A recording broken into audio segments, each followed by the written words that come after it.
Welcome to The Explainer. Today, we're diving into a story of corporate failure so massive it impacted nearly half of all Americans. This is the 2017 Equifax breach, and honestly, it's a masterclass in exactly how not to protect sensitive data.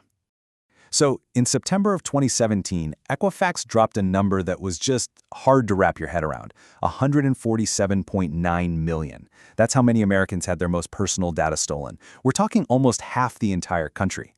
And it wasn't just Americans. The breach also hit over 15 million British citizens and around 19,000 Canadians. But what really made people's jaws drop was the kind of data that was taken. I mean, this wasn't just some list of usernames and passwords.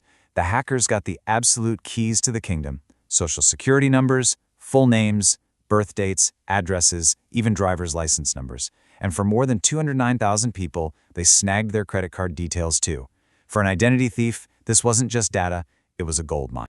So, you've got to be wondering, how in the world did this happen? You're probably picturing some super sophisticated team of hackers, right? Like something out of a movie. Well, the real story is way more terrifying. It didn't start with a brilliant attack, but with a digital door that was just left wide open. You know, the warning signs were there, flashing bright red for years. As far back as 2015, an internal audit at Equifax basically screamed that they weren't patching their systems, had a huge backlog of security risks, and that the whole process was basically on an honor system. These weren't just tiny cracks in their defense. They were massive, gaping holes, and a lot of them were never even fixed. This timeline really shows you how their negligence just rolled out the red carpet for the attackers. So on March 7th, 2017, a critical patch gets released for a piece of web software. Just 3 days later, hackers are already out there scanning the internet for anyone who hasn't updated. Equifax had a 2-month window to apply this simple, well-known fix. They just didn't. And on May 12th, the hackers walked right in. And if that wasn't bad enough, check this out. Once the hackers were inside, moving around was ridiculously easy. Why? Because they got deeper access to really sensitive systems through an account protected by the default username and password, admin. I mean, that's the digital version of leaving your house key under the doormat. Okay, so now they're in. The hackers have access, and they start this quiet, methodical operation. They were inside the house, and for months, they just moved from room to room, taking whatever they wanted. And no one had a clue. 76. For 76 straight days, these intruders had free reign inside Equifax's network. That's over 2.5 months, from the middle of May all the way to the end of July. They were just wandering through the company's digital halls, pulling out data, and not a single alarm went off. And their plan was pretty simple, really. Step 1, use that unpatched software to get in the door.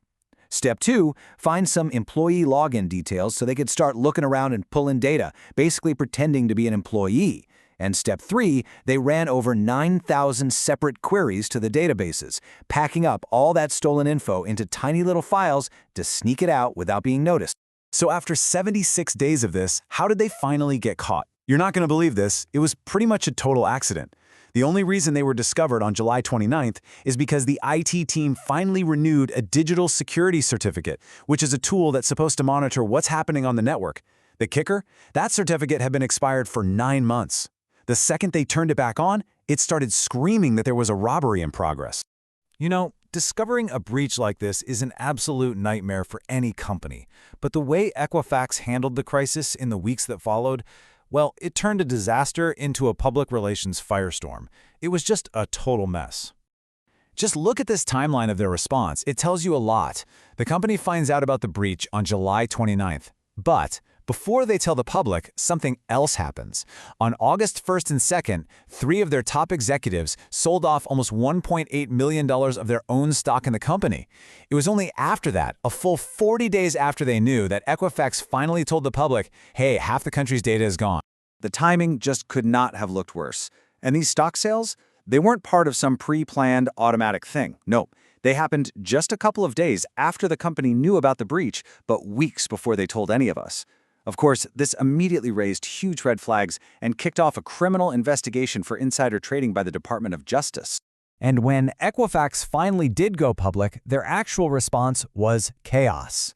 They set up this help website for victims to use, but security experts right away were like, whoa, this thing looks like a phishing scam. It wasn't even on a real Equifax domain, and it had all the sketchy signs that make security software block a website. To prove how bad it was, one researcher set up a nearly identical fake site. And then, in a blunder that is just hard to fathom, Equifax's own official Twitter account started sending people to that fake website, the one the researcher set up to prove a point. They didn't do it just once either. They did it at least 8 different times, sending maybe 200,000 worried people to the wrong place. It was a complete and total communication meltdown. So, with a breach this bad and a response this clumsy, you just knew the fallout was gonna be huge. And it absolutely was. The consequences came down hard and fast, for both the executives at the top and for the company's bank account. Yeah, the reckoning was swift. The chief information officer and the chief security officer, they were immediately shown the door. Shortly after that, the CEO announced he was retiring. Then came the legal avalanche. The company got buried under hundreds of lawsuits and investigations from pretty much every government agency you can think of. And in the end, Equifax had to open its wallet. Big time. They ended up agreeing to this landmark settlement for over $575 million. A big chunk of that, about $300 million, was set aside for a fund to help the victims. But hundreds of millions more were paid out in fines to both the states and the federal government for their massive failures. So after all the immediate chaos died down, there were still these 2 huge, looming questions. First, who was actually good enough to pull this off and stay hidden for so long? And second, where in the world did all of that incredibly valuable data end up? Well, it took a few years, but in February of 2020, the U.S. Department of Justice finally gave us an answer to that first question. They officially charged 4 members of the Chinese military, the People's Liberation Army, with carrying out the entire hack. Now, this indictment really backed up a theory that security experts had from the very beginning. And the reason was simple. This gigantic treasure trove of personal data never ever showed up for sale on the dark web. If this was about money, criminals would have sold it in a heartbeat. The fact that it vanished suggested a completely different motive. All of this points to the idea that this breach was never about financial gain. It was about intelligence, a state-sponsored effort to build a massive database on American citizens, likely for espionage. And that leaves us with one last, really chilling question that, to this day, nobody can answer. Where is all that data now, and how is it being used?